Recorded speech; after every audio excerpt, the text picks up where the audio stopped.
Good evening, ladies and gentlemen. My name is Andy Schofield. I'm a Pro-Vice-Chancellor here and Head of the College of Engineering and Physical Sciences at the University of Birmingham. And it is a great pleasure to welcome you to this second of our annual Engineering and Physical Sciences Christmas lectures. We're delighted to be having it here in this lecture theatre in the Med School, though so popular was this event that actually it's being live streamed into our YouTube channel and into parallel lecture theatres. So a welcome not just to those of you who are physically present in this room, but also those of you watching online. Our Christmas lecture series owes a great deal to Michael Faraday and the traditions of the Royal Institution, in that what we want to do is each year, and this is the second, so this really is a tradition, it is to bring something of the wonders of science and of engineering to unite our staff, our students, alumni and friends of the university at this time of the year.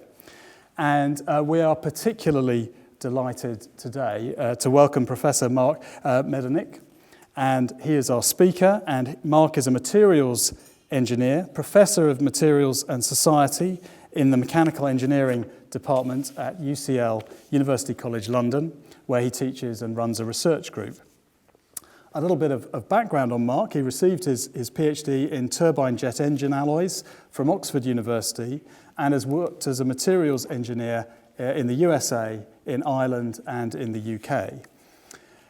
For more than a decade, he's championed materials research, research that links the arts and humanities to medicine, to engineering and to material science. And this has culminated in the establishment at UCL of the Institute of Making, where he is director and runs a research program. His current research interests are in animate materials, innovative manufacturing, and senso-aesthetic materials. Sounds like a made-up word, but I'm sure we'll hear more about it. It's now in the dictionary, though. Okay, so it's now in the dictionary. I stand corrected. Mark's a well-known author, as many of you, and broadcaster, as many here will know well. He regularly presents BBC TV programmes on engineering, and in doing so has reached many millions of viewers in more than 200 countries. He has been a resident scientist on Dara O'Brien's Science Club. In 2013, he was awarded the Royal Academy of Engineering Rook Medal and was elected in 2014 as a Fellow of the Royal Academy of Engineering. Ladies and gentlemen, please welcome Professor Mark Miodownik.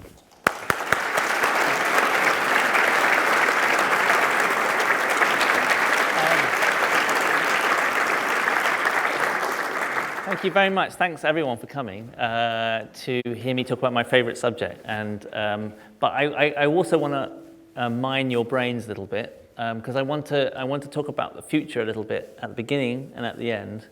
And this kind of diagram kind of epitomizes really what I'm on about. What essentially I'm asking you to think about is what you think cities of the future will look like in 2050.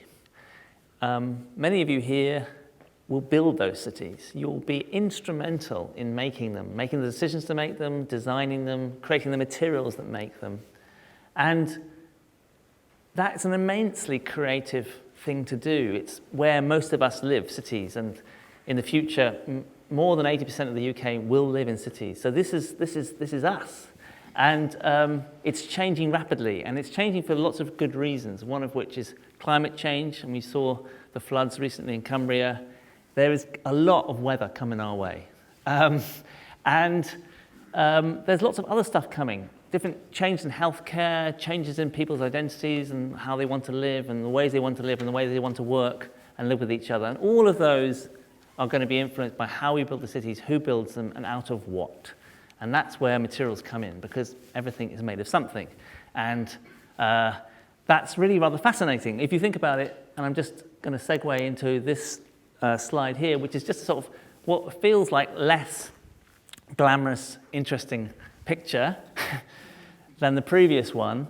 But actually, to me, it's not. You know, standing at a bus stop, I'm reminding myself constantly of what is there as I wait for the bus, which can be quite a long time in London.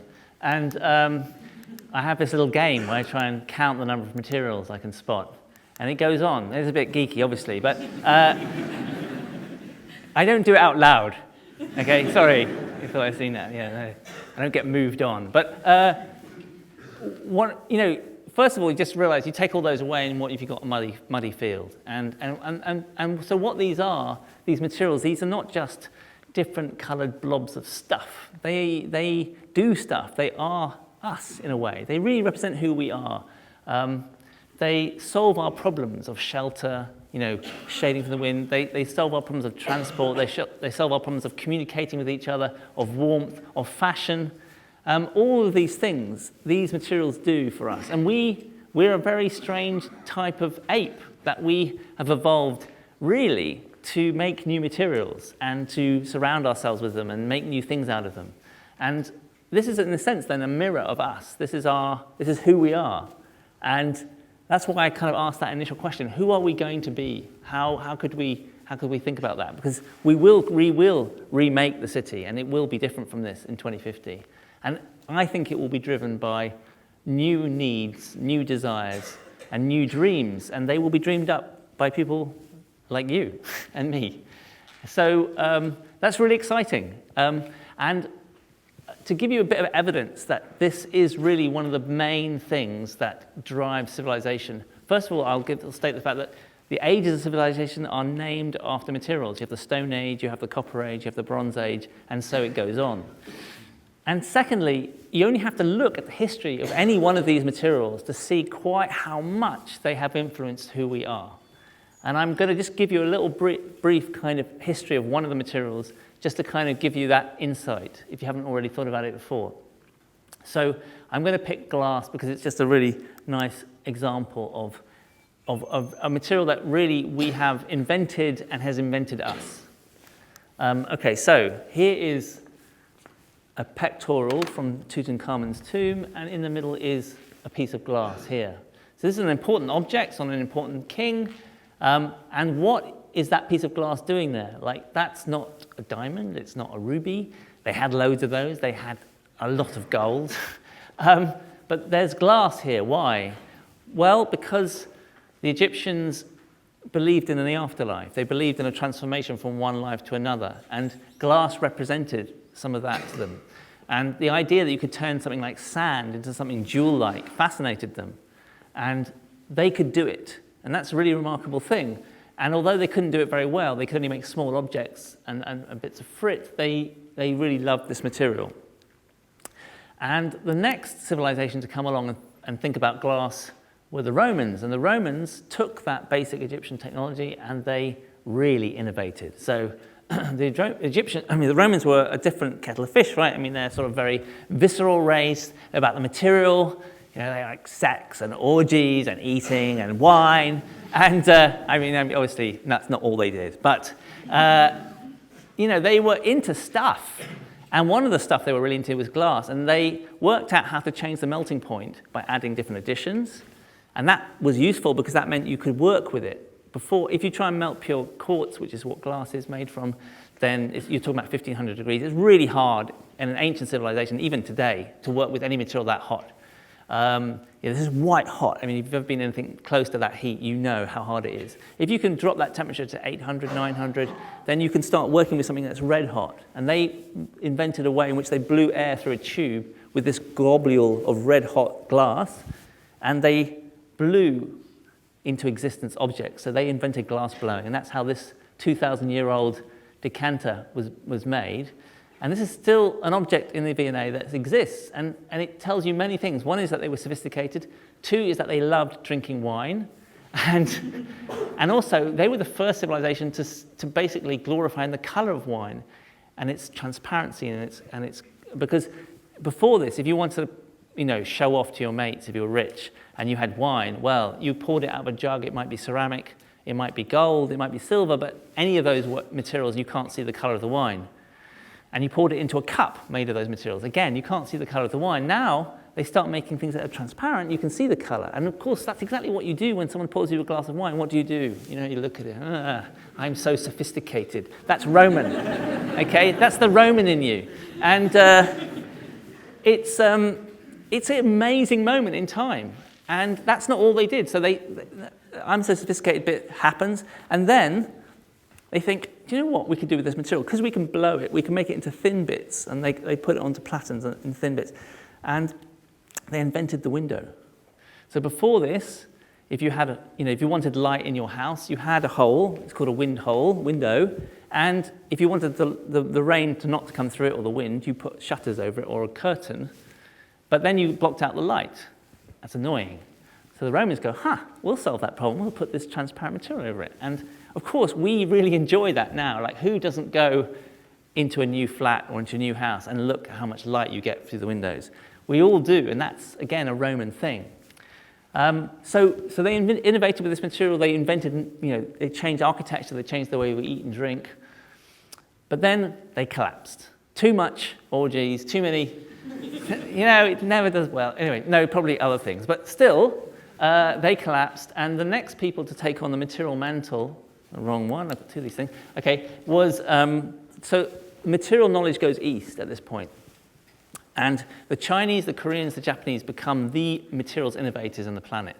And for 1,000 years, that is the place to be. If you want to be technologically advanced, you want to be east. And the Europe is in the so-called Dark Ages. But, you can debate that point, but what you can't debate is that they did something very odd in the East. They knew about glass. And we know that because here is some of their best ceramics, 11th century, and on the outside of it is a glaze, so that's glass. So they knew about glass, but they persisted in drinking out of opaque vessels. And they didn't make glass in glasses, they didn't make windows, even though they knew about them, they'd seen them. They could make them. They were amazingly sophisticated. They didn't do it. Why not? It's a puzzle, no one really can answer, but if you go into a Chinese restaurant or a Japanese restaurant and someone gives you a glass, that's an interloper. That isn't meant to be there. It wasn't there until late 19th century. And this, because the East didn't adopt glass for whatever reason, they didn't have a scientific revolution. Now that sounds like a very bold statement, and of course it is surmise, but I'm going to give you what I think is the argument for that. Because if you go back to the West, what the West is doing is still in love with glass. And you have places like Murano in Italy, a very pure form of quartz, and they get really good. And they can make things like this. So it may be the Dark Ages, but they have glass makers who can do this. So here's a cherub, and that's through etching.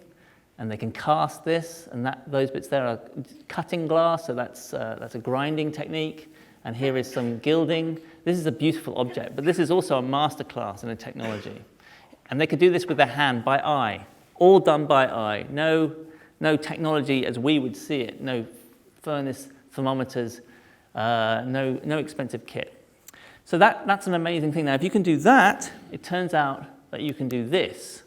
So before this time, if you were like me and you were born with bad eyesight, then basically you weren't going to get on very well in life. There are lots of things you couldn't do, and also the streets weren't lit in the evening, so you might come home and you not see a ditch and you just fall into it and basically die, or kind of break your leg, or anyway, stuff like that happened all the time, believe me.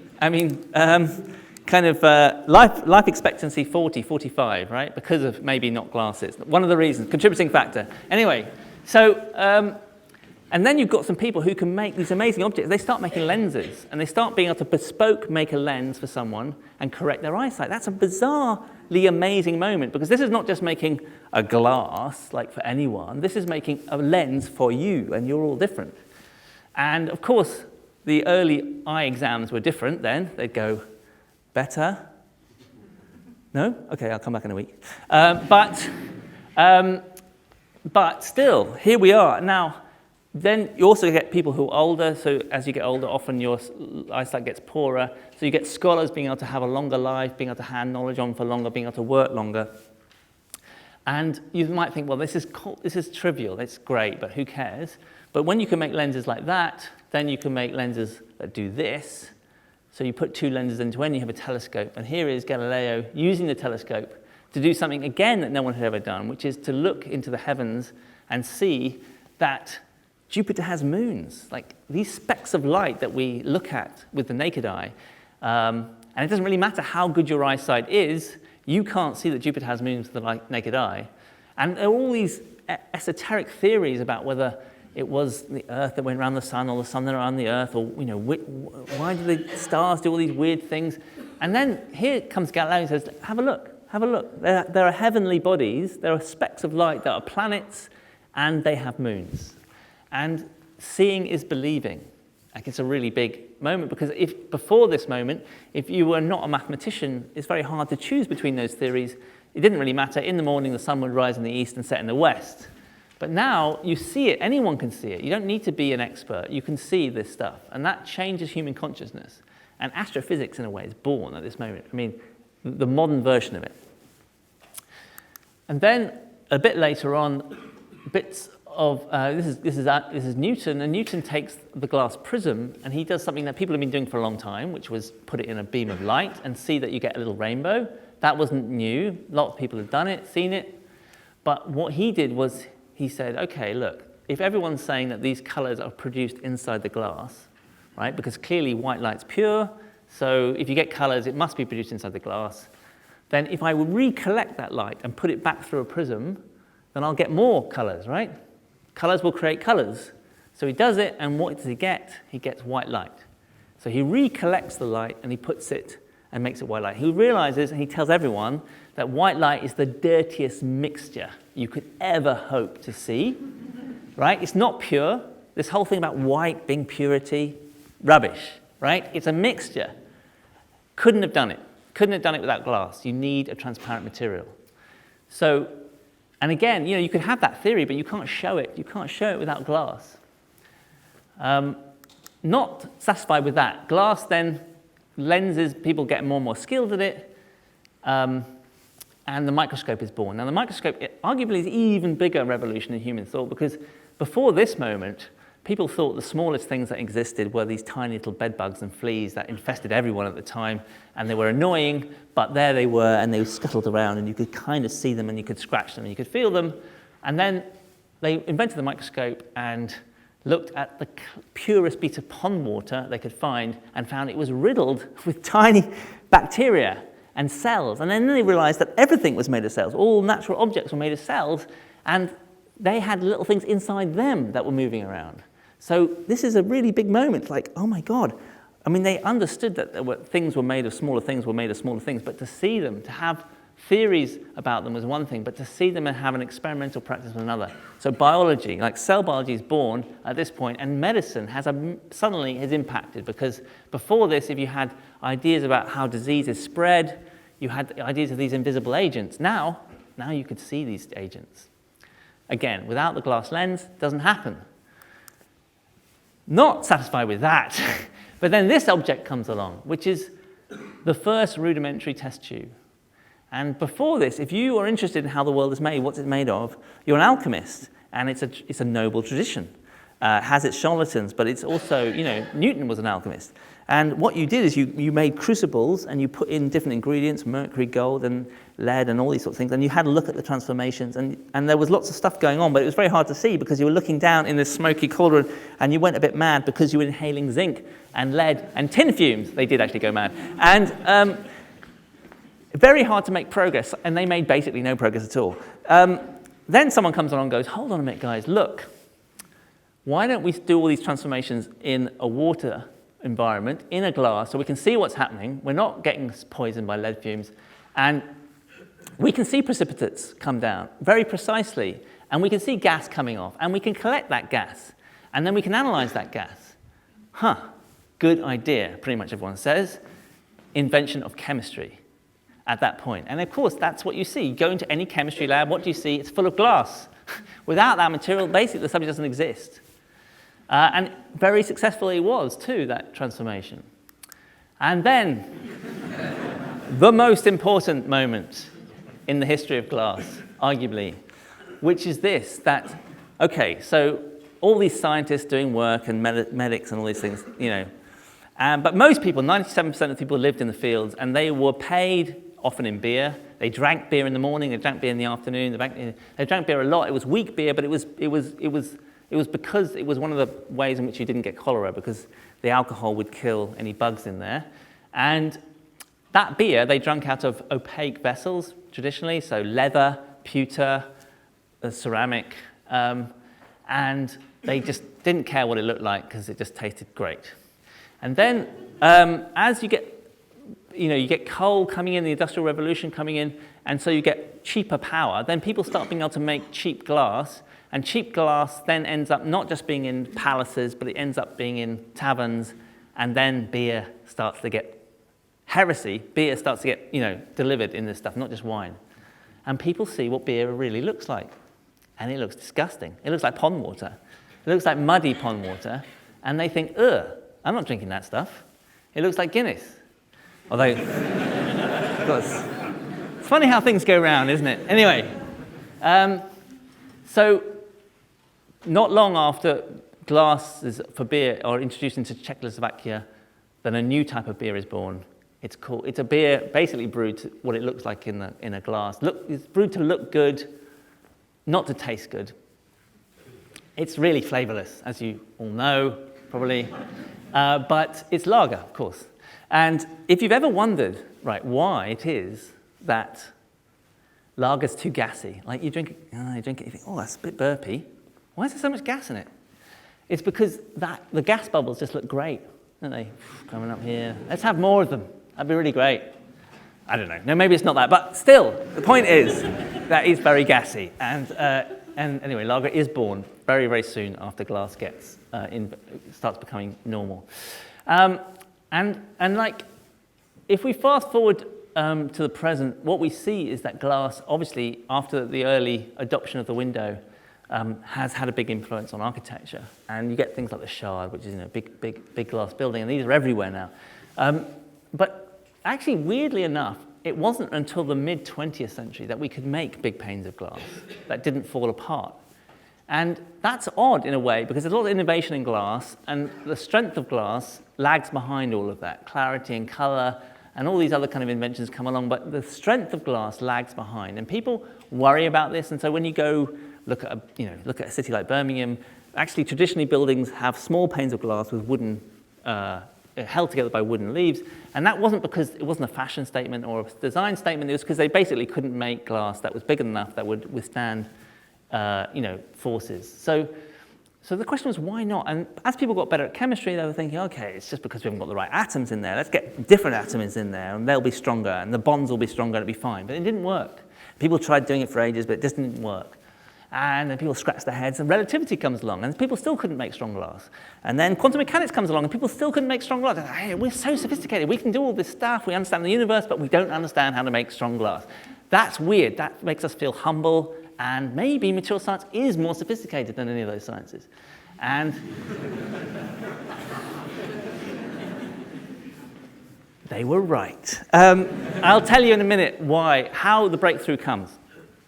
Okay.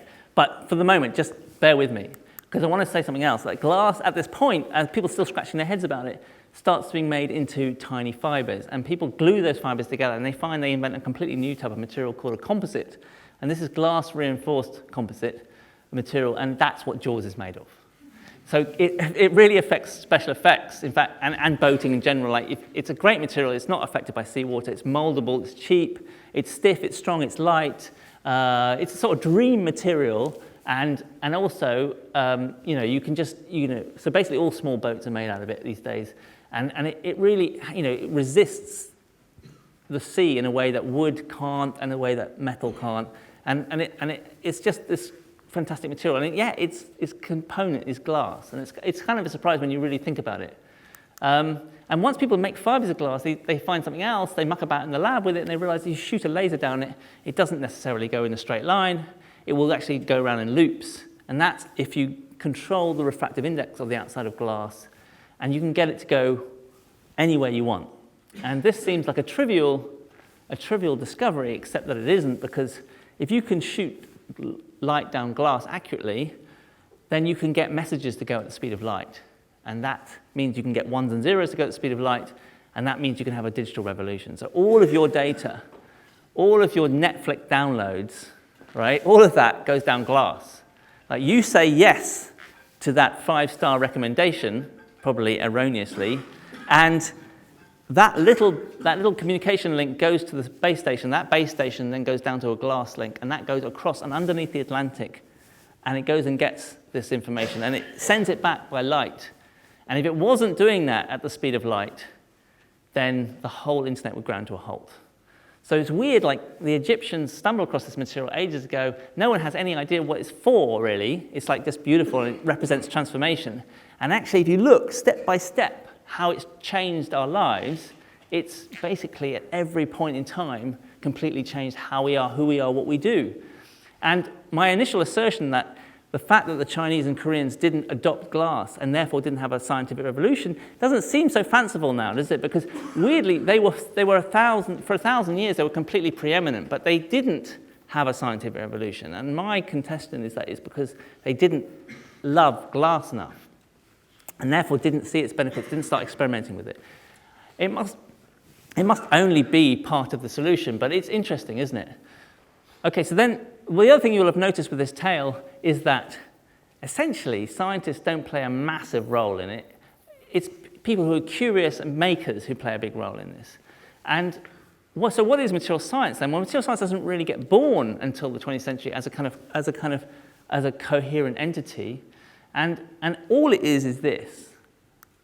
It is a set. It's basically a look at the world in terms of scale. So if you think about the fact that the world is made of bigger and smaller things, you can draw a line at the top here with big stuff and smaller stuff and smaller stuff and smaller stuff and smaller stuff and smaller stuff and smaller stuff. And down here, clearly atoms, right? So this is silicon and oxygen, and you can make them into a crystal, and that's called quartz. And that makes your watches really nicely accurate. And if you stop those atoms becoming a crystal by heating them up and then cooling them down, then they don't have a regular structure, and they are amorphous, and that means that they're a glass. And in this case, they're transparent. And so there it is. That transformation down there is at the heart of the transparency of glass. If you want to know why glass is transparent, you really have to understand why it is that light traveling through that structure doesn't interact with it at all and goes straight through. And to understand that, you need to understand quantum mechanics. So that's that scale of thing, and that's the property it changes. So if you want to understand color, you have to understand quantum mechanics. But it doesn't mean you have to understand quantum mechanics if you want to make things, right? You can actually make them with your hands, and there is this fantastic thing. So why is that? Well, because people are clever. People are clever with hands. They can see correlations. They understand how to mix things together carefully. So then the question is, why couldn't they understand strength the same way? Like, how is it that people over thousands of years couldn't make strong glass? And even when people knew about a lot of chemistry and they fiddled about down here, they couldn't improve the strength of glass. And the answer is because of these different scales. So the strength of glass is determined by the largest defect. And the reason it is so is because glass is a brittle material, and tiny defects magnify the stresses hundreds of times. So you only need to have one defect in the whole pane that's above a certain size, and goodbye whole pane. So it's not like metal in that sense. So once you understand that, and it's actually not about atoms, it's just about defects, and they can be any size you want, then you know how to make strong glass. It doesn't make any difference how big a bond strength you have down here. You just need to get rid of all the defects up here, and then up here, and then up here. And so the person who really had that insight was a guy called Pilkington, and this is the mid-20th century, and he thought, okay, the reason why most glass has defects in it is because at the end of the process, when you're making the panes, you put them on a flat surface.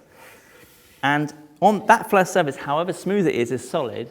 And to make a smooth surface, you grind it, and grinding is scratching. So at some point, there are tiny scratches that you can't see, but they are imprinted into the glass, and that's the defect, and that's why glass is weak. So if you wanted to make a strong pane of glass, what you have to do is get rid of all the defects on the surface. You have to have an atomically smooth surface. What could that be? A liquid.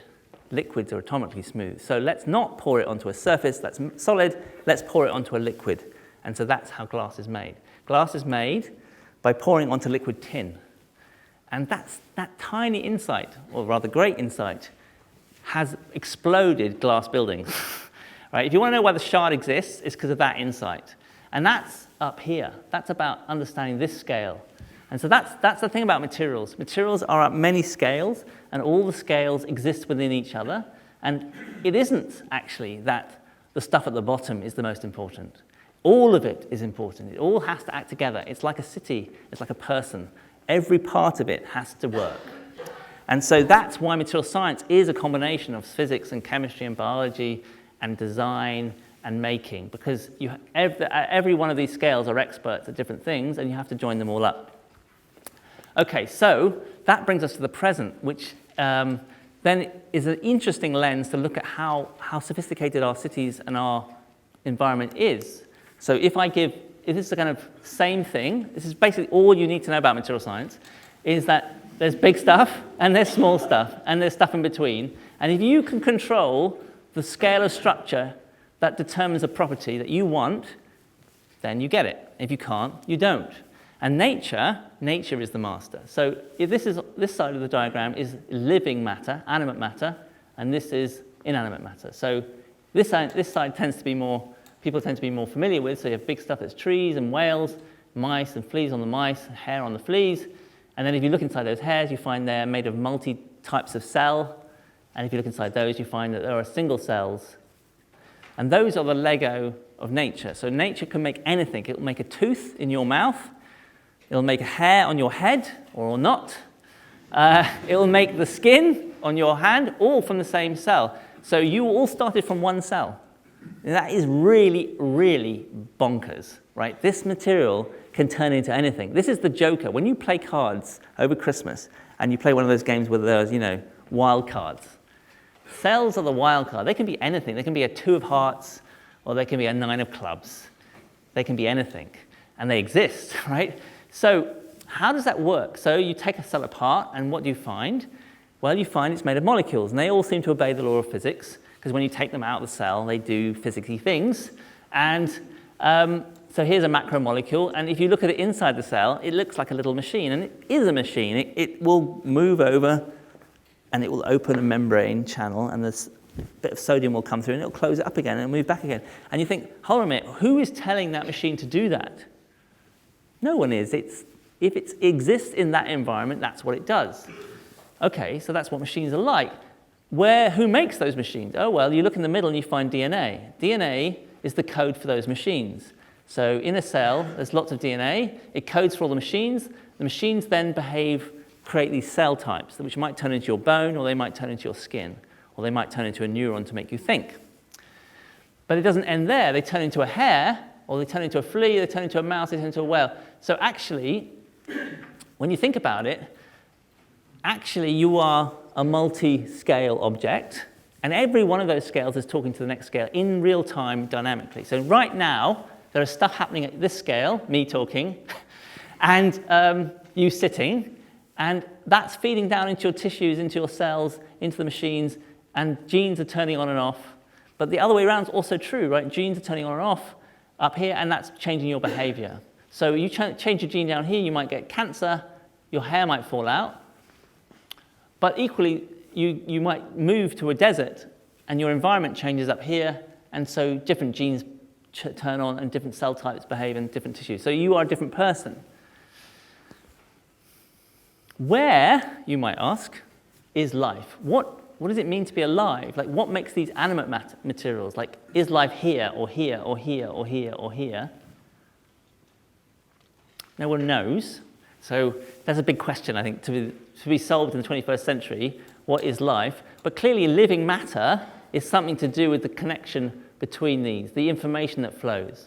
Because when you go to this side of the world, the inanimate side, okay, this is the stuff we've managed to do over the last 50,000 years. So we can make big buildings out of glass and steel and concrete, and they look impressive. We can make robots, they look less impressive, but are still cool in my eyes. And we can make phones that are definitely cool and also irritating, but allow you to talk to your mum anywhere in the world, roughly, which is good. And if you look inside them, you find wires, and they're not cool. They're just wires. But it's hard to big wires up these days.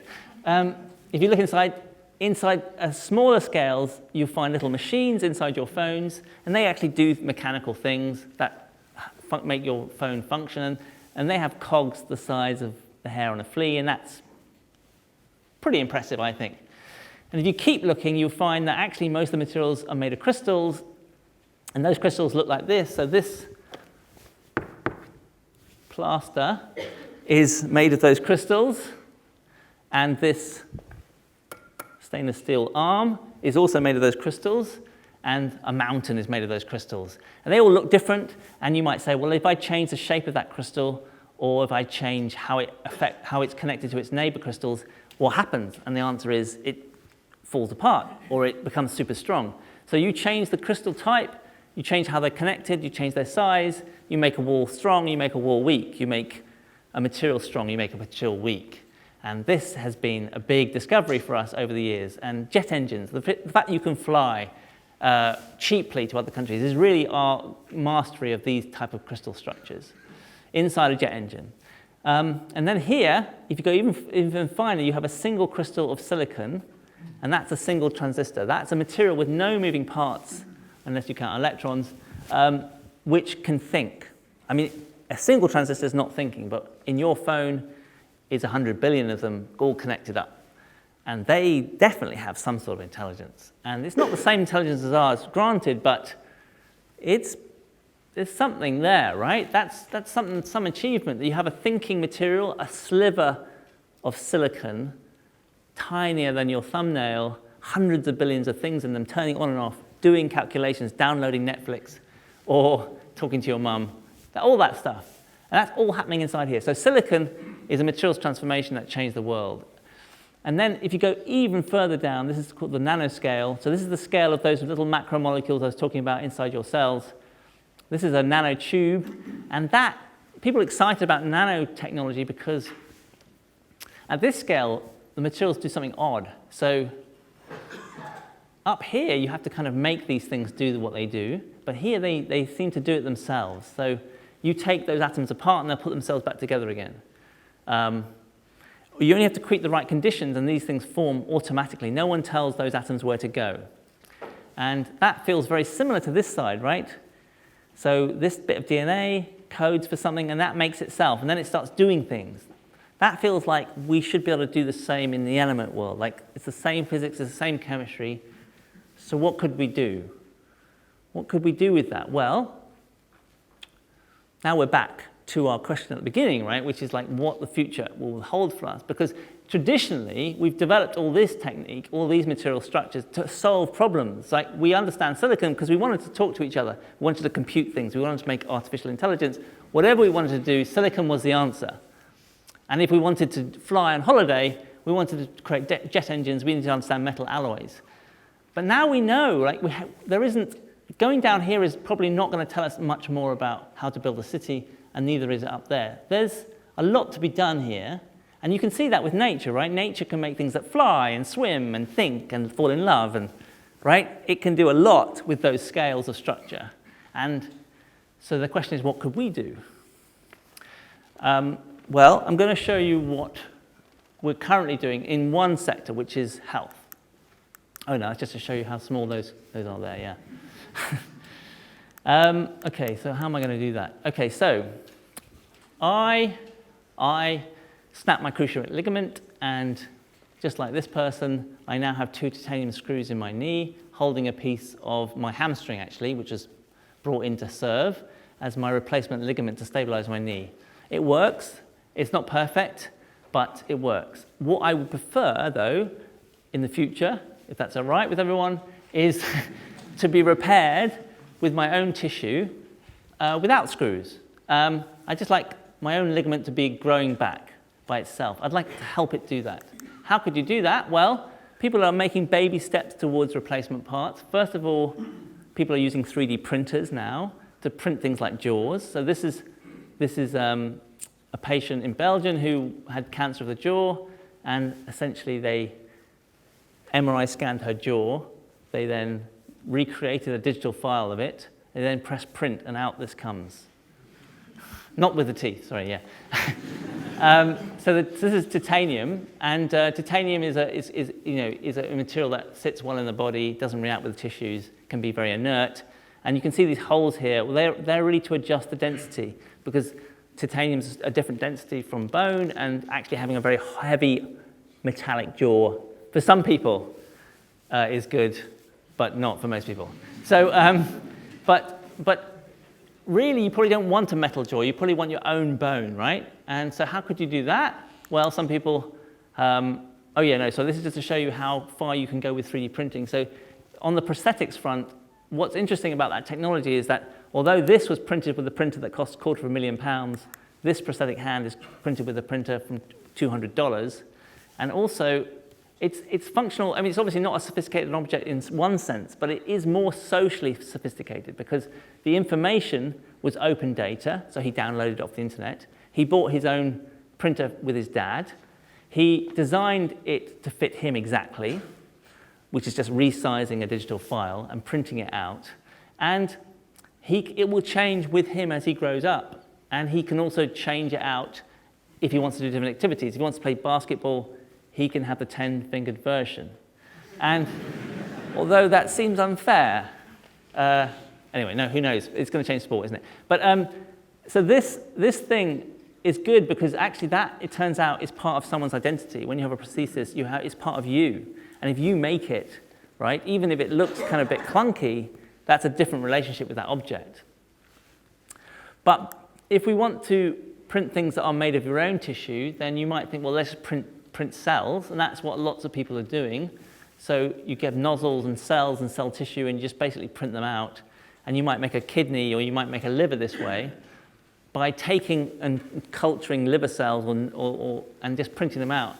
It doesn't work that well, partly because the cells die, and because they don't really like being printed, maybe because they feel it's ignominious to be printed, or probably because it's the sheer forces that they're subjected to.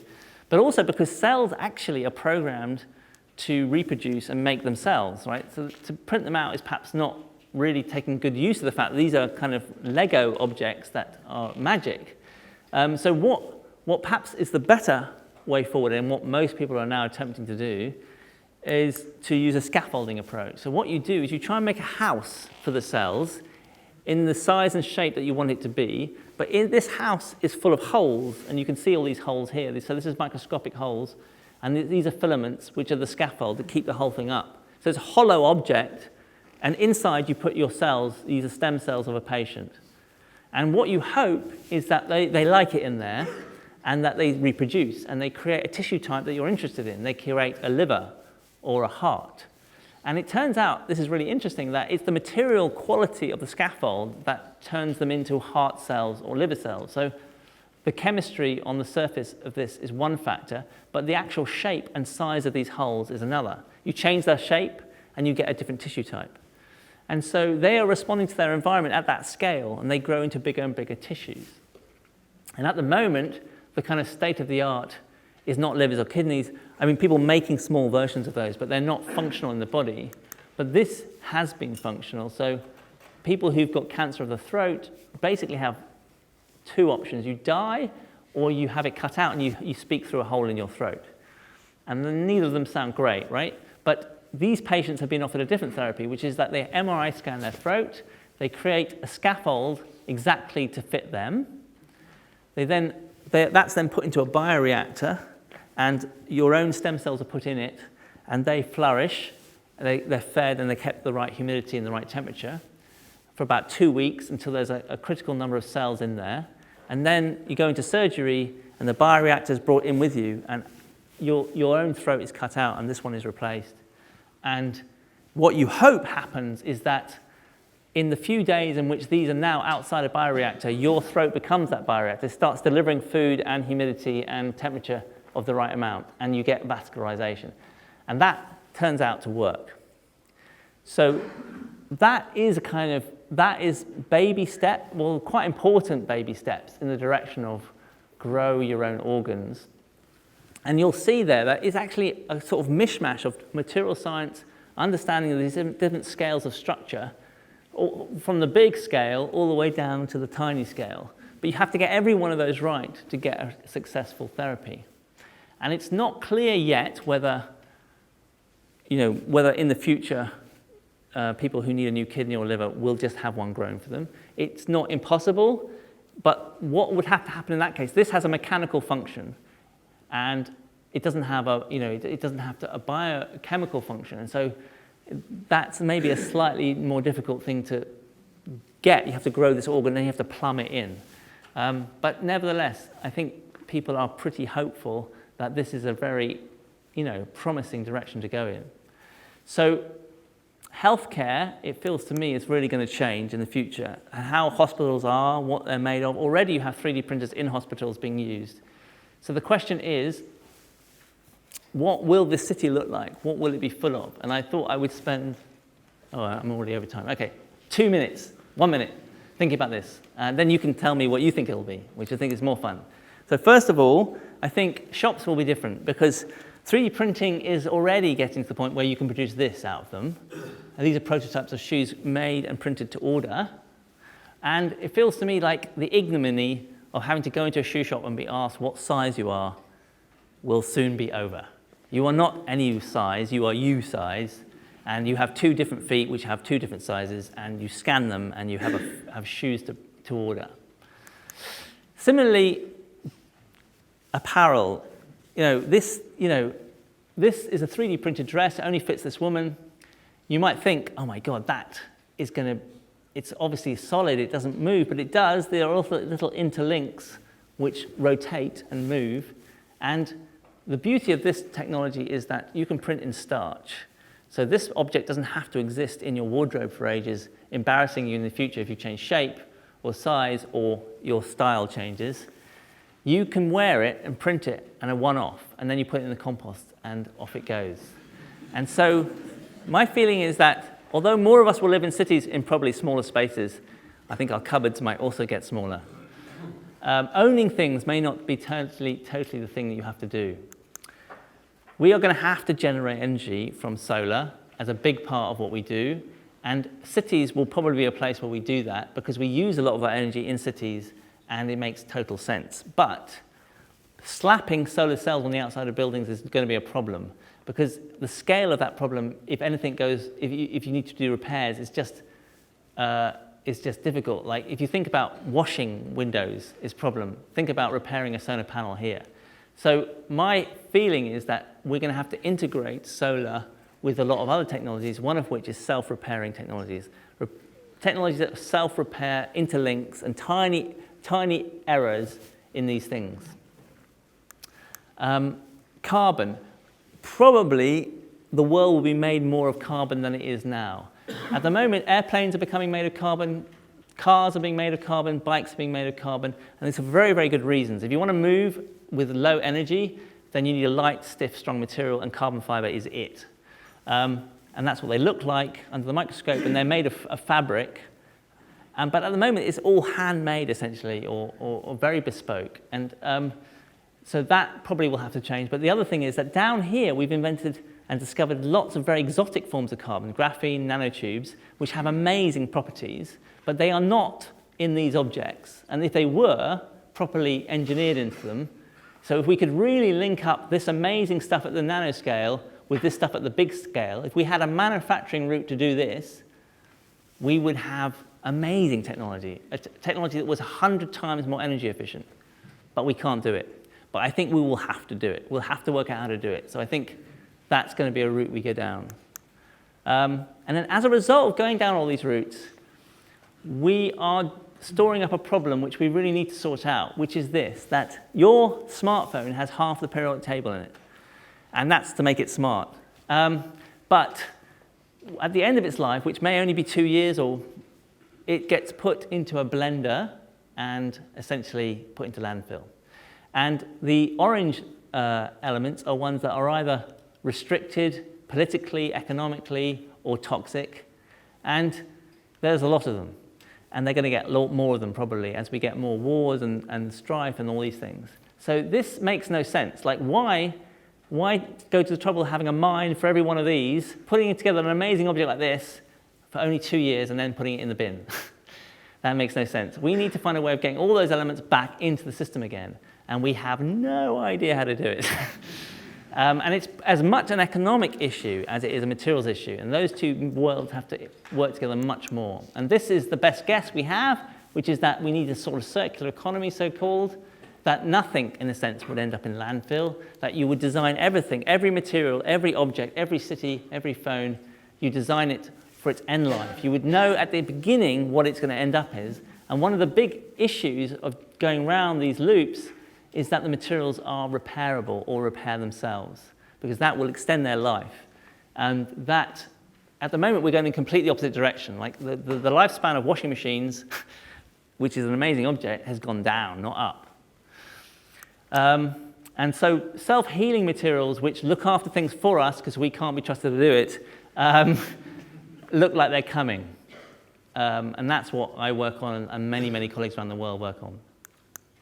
And then just to say this, that I think, this is a project that we're working on too, which is that if you want to solve something like being able to allow someone to walk when they get infirm and they start losing their strength in their legs, then one of the solutions that we would like to pioneer is underwear, basically, that can hold you up and help you walk.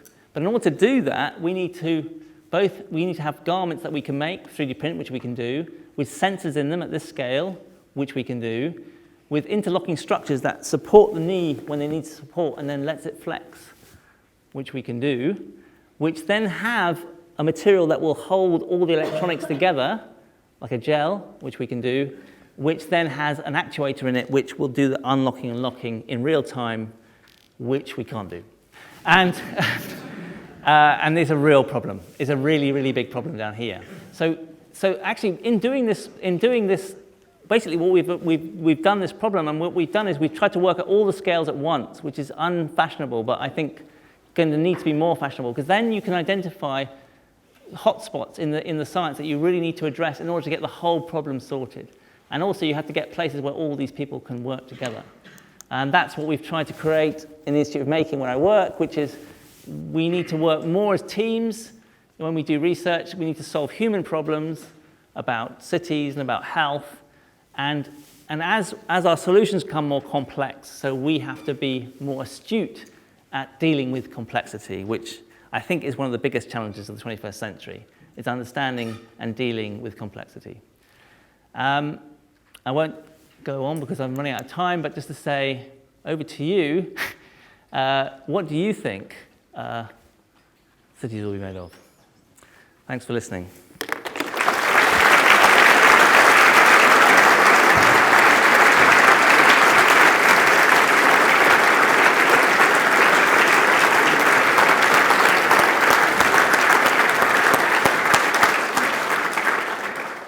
Mark, thank you for a fantastic exposition.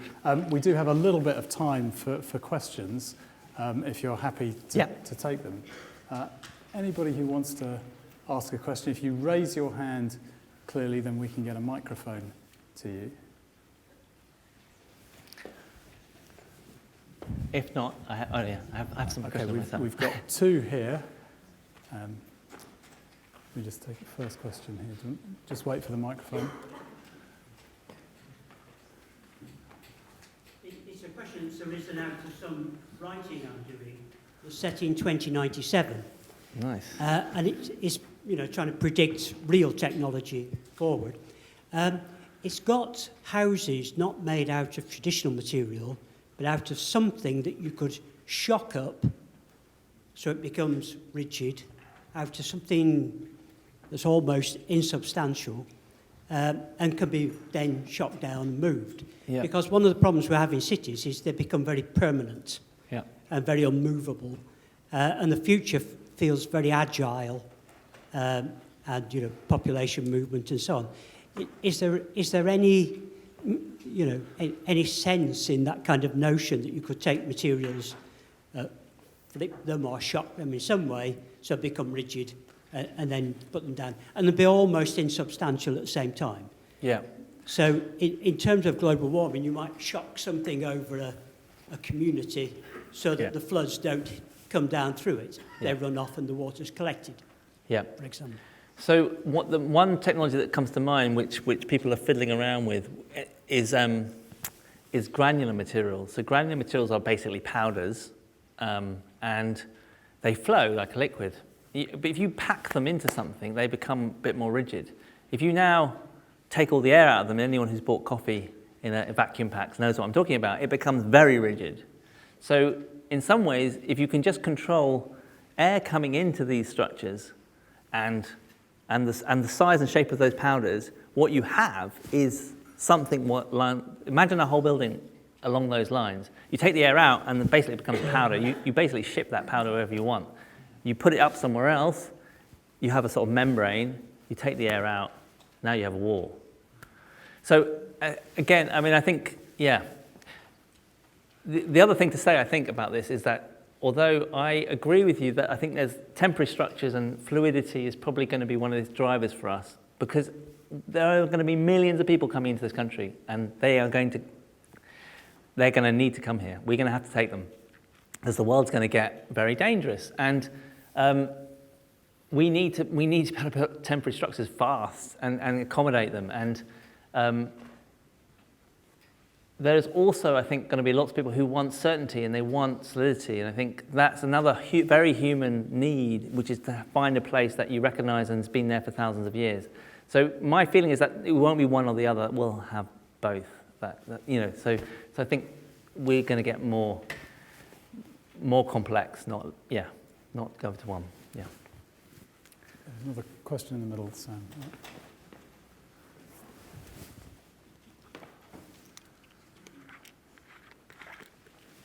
Thank you very much. On your slide that you've got at as the closing slide, you've got one of my favourite subjects, which is food. Yes. And you says about synthetic meat. Could you say a few words about synthetic meat, please? Yeah. Okay, so here's my take on synthetic meat. So at the moment, people make synthetic meat with cultures that they grow in the lab, in the same way that they made those liver cells and kidney cells. They're bathed in blood. If you don't have the blood, you can't make it. So at the moment, that technology is completely dependent on the meat industry. Like, it's not independent of it, even if it was to grow and be tasty, which it's not. On the other hand, I think it's like a really interesting material science problem, because I don't think, with all due respect to people who eat tofu, I just don't think we've spent enough time trying to do this. I think it's totally, if we can make a silicon chip and a mobile phone and go to the moon, we can make a decent steak completely out of starch. I'm pretty sure we can do this. And so I think it's a really, really good topic for young material scientists to work on this, because we've got to do it. Because one of the biggest problems with global warming is the amount of meat that people want to eat. And it's really, when you really boil this down to why people are not all vegetarian, when you really boil it down to why people insist that animals get grown and then killed for our pleasure, is because it's so delicious. It is. It's that. And if we as material scientists could make an equally delicious alternative that you could sell in hamburger joints, people would eat it. They'd have no trouble eating it. It's not that they want these animals to die, I don't think. Well, there's a few people. But I think this is a great, great grand challenge for our society. Thank you. Further questions? Yes, we've got one over here. When do you think the space elevator will be built? Yes. Yes. Did everybody hear that? So the question was, when will a space elevator be built? How many years? Okay, so space elevators, to give people the background to this, who are not, anyway, enthusiasts. So at the moment, to get to anywhere in the outer space, you have to have a rocket and you have to have a lot of fuel, and the fuel per person ratio is rather large. And that basically means that none of us really reasonably will get into space in our lifetimes, because it's not like getting on a jet airplane. So the question is, could we find a more democratic way to share space with everyone, the opportunity of being in space and exploring space? And a long time ago, a Russian, I've forgotten his name, in about 1913, I had this idea of a space elevator. So what you have is basically a satellite in space and a cable that comes down to a boat like that. And this is in geostationary orbit, and there's the boat. It moves around a little bit.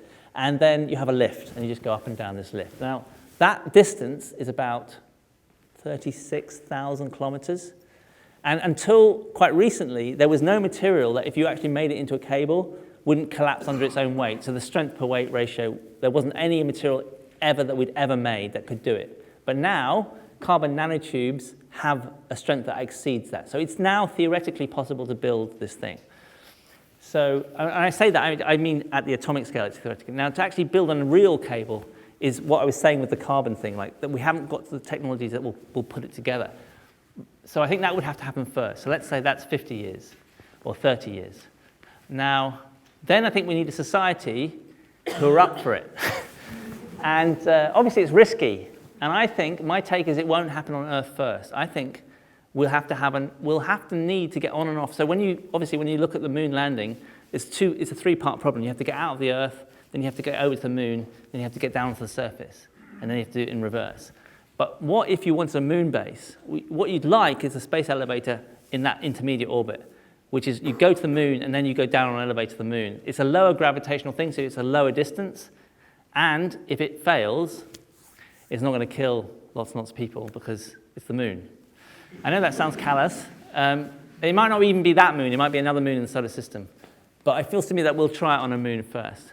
So then I'm thinking it's got to be a space station, and I'm thinking end of the century. That's what I'm thinking. But I think we will do it. Thank you. We have a question over here.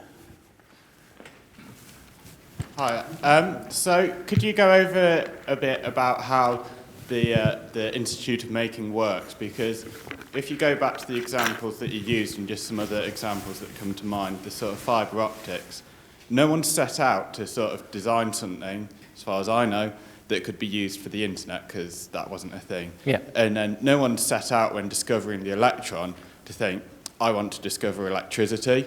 So you're turning the process on its head slightly. And so how do you ensure that you're then researching what you're wanting to look for?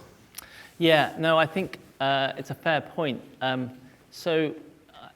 Partly the Institute is there